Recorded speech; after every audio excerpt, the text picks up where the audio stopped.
Ficava pelas ruas, correndo e gritando. Não cuidava mais de si. Até que a loucura levou a... Olá! Sejam bem-vindos ao canal Resenha Sobrenatural. Se você gosta de histórias sobrenaturais, se inscreva, ative o sininho e deixe seu like, pois este é o canal certo para você. Me chamo Ana, moro em São Paulo, capital. Tenho atualmente 40 anos de idade, mas os fatos que lhes contarei ocorreram quando eu tinha apenas 14 anos. Na época, morávamos eu, meus pais e meus 2 irmãos. Minha mãe se chamava Analice, mas sempre foi conhecida pelo apelido de Licinha.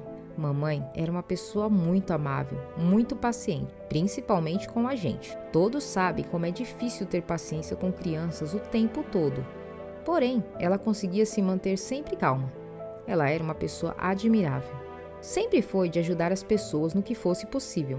Assim, todos da região que a conheciam gostavam muito dela. Papai a amava muito, sempre demonstrava. A tratava com muito carinho e dedicação. Gostava de presenteá-la com as coisas que ela mais gostava: flores e chocolate. Ela tinha uma amiga bem próxima, o nome dela era Aurora. Haviam se conhecido há uns 5 anos, quando a Aurora tinha sido abandonada pelo marido, que a havia trocado por outra e a deixado em uma situação financeira muito difícil. Minha mãe fez tudo o que pôde para poder lhe ajudar. Conseguiu um emprego para ela e deu muito apoio psicológico também. A Aurora costumava frequentar bastante nossa casa, oferecia ajuda com os afazeres e cuidados comigo e meus irmãos. Mostrava-se muito solícita. Um dia, ela presenteou mamãe com uma boneca de porcelana, desses modelos antigos. Esta ficou muito feliz com o presente e o colocou em um local de destaque em nossa sala. Nossa casa sempre foi muito organizada e limpa. Mamãe sempre fazia a maior parte das tarefas e eu e meus irmãos sempre buscávamos ajudá-la. Porém, uma certa tarde, cheguei da escola e notei que a casa parecia um tanto bagunçada. Estranhei e fui procurar mamãe. A encontrei deitada em sua cama. Ela me disse que não se sentia muito bem. Pediu para que eu cuidasse de meus irmãos e que quando papai chegasse, ela se levantaria. Papai chegou e foi vê-la. A encontrou dormindo profundamente e não quis acordar. Na manhã seguinte, bem cedo, ela já estava na cozinha preparando café. Papai e eu notamos que ela não parecia muito bem e dissemos para que ela fosse descansar, que cuidaríamos das coisas. Mas ela nos respondeu de forma muito ríspida que ela poderia cuidar de tudo e que estava bem. Nos assustamos com aquela reação dela, mas associamos ao fato dela estar adoentada. Entretanto, com o passar dos dias, ela ficava cada vez mais irritada. Qualquer coisinha simples a tirava do sério. Se meus irmãos fizessem qualquer coisa que a desagradasse, ela gritava e ameaçava bater neles. Passados alguns dias, as coisas foram piorando. Eu chegava da escola e via que meus irmãos estavam com fome, precisando de cuidados. Mamãe ou estava na cama ou estava deitada no sofá, ignorando totalmente as crianças. Aurora havia sumido. Ela, que era uma presença frequente em nossa casa, há semanas não aparecia. Um dia a encontrei quando voltava da escola. Ela perguntou por mamãe e disse que andava trabalhando muito e por isso não tinha aparecido mais. Papai estava muito preocupado com mamãe, com seu comportamento estranho. Toda vez que ele tentava conversar com ela ou oferecer alguma ajuda, ela brigava com ele. Ele tentava manter a calma, o máximo que aguentava. Passado mais alguns dias, as coisas mudaram. Minha mãe não saía mais da cama. Fomos verificar e ela estava muito febril. Não conseguia se levantar e até suas necessidades fisiológicas fez na cama. Chamamos uma ambulância, que logo chegou. Colocaram-na em uma maca e a levaram até o veículo. Na hora em que estava saindo de dentro de casa, ela conseguiu olhar para mim e nos seus olhos vi muita dor. Naquele momento, senti um medo de perdê-lo. Papai foi junto para o hospital. Eu fiquei em casa cuidando de meus irmãos. Pouco tempo depois de ficar sabendo do ocorrido, a Aurora apareceu, se oferecendo para ajudar no que fosse preciso. Naquele momento, senti gratidão por ela se oferecer e estar ali, mostrando preocupação conosco. Mas alguns dias foram se passando e percebi que a Aurora não demonstrava nenhuma preocupação com a mamãe. Parecia se sentir muito à vontade no lugar dela em nossa casa. Dispensava muita atenção para meu pai. Papai buscava conciliar os cuidados com minha mãe no hospital, seu trabalho e os cuidados conosco.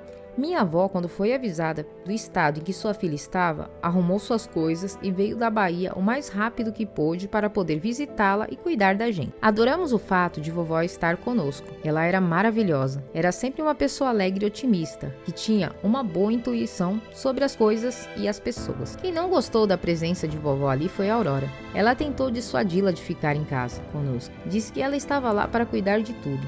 Vovó foi firme e disse que se preparou para ficar com a gente o tempo que fosse necessário até sua filha voltar para casa. Percebi logo que vovó não gostou muito de Aurora. Ela estranhou muito o comportamento desta, sempre tentando agradar demais papai, querendo mostrar que podia fazer tudo melhor que mamãe. Meu pai era grato pela ajuda e simpatizava com sua dedicação, mas era claro que o foco dele era a mamãe, que ele estava sofrendo com sua ausência, com vê-la naquele estado. A Aurora ficava muito irritada quando via que não tinha a retribuição esperada dele. Tentava disfarçar, mas dava para perceber.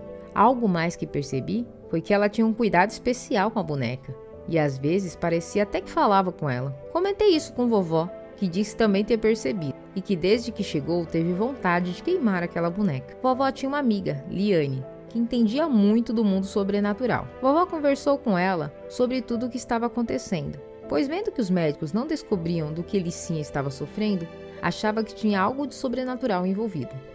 Liane havia conhecido minha avó lá na Bahia, durante um período em que morou por lá.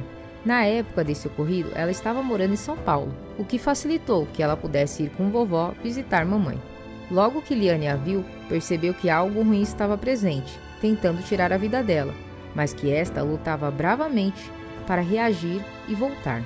Liane disse que algum tipo de trabalho havia sido feito e que alguma coisa estava mantendo esse mal, algum tipo de objeto ou roupa, algo do tipo. Ao ouvir isso de imediato, vovó pensou em Aurora e naquela boneca que estava em nossa casa. Ela chegou do hospital e pegou a boneca, entregando-a a Liane, que disse que a levaria a uma pessoa que poderia resolver. Aurora, ao chegar em nossa casa, percebeu que a boneca não estava lá. Nos fizemos de bobas e dissemos que não sabíamos, que talvez alguma das crianças tivesse escondido ou quebrado. Vimos a palidez em seu rosto e a mesma criou uma desculpa, saindo e não voltando nunca mais. O senhor para quem Liane levou a boneca descobriu que um trabalho havia sido feito nela, para acabar com a vida de mamãe, que a pessoa que pediu por aquilo era alguém que tinha muita inveja, que queria destruí-la e tomar para si tudo o que ela tinha. Ele conseguiu desmanchar o que foi feito, mas avisou que o mal ia cobrar de quem o colocou ali. Uma semana depois, mamãe saiu do coma. Apresentou a melhora milagrosa. Depois de 10 dias, teve alta. Foram feitos diversos exames, mas nada descobriram. Nem o que era, nem o que causou. Nem tudo a ciência pode explicar. Com um mês de volta à sua casa, ela já era a mesma mulher adorável de antes daquilo começar.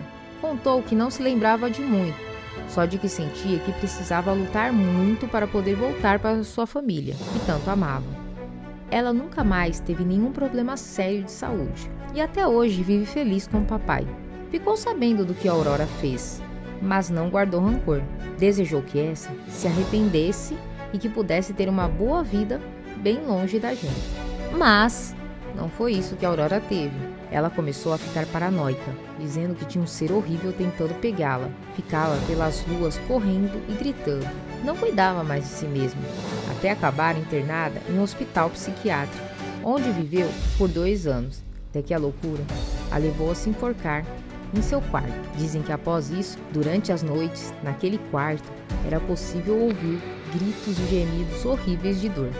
Saiba, todo o mal que você faz volta para você. E você, já viveu ou conhece alguém que tenha sido vítima da inveja? Conte nos comentários e compartilhe nossos vídeos. Obrigada!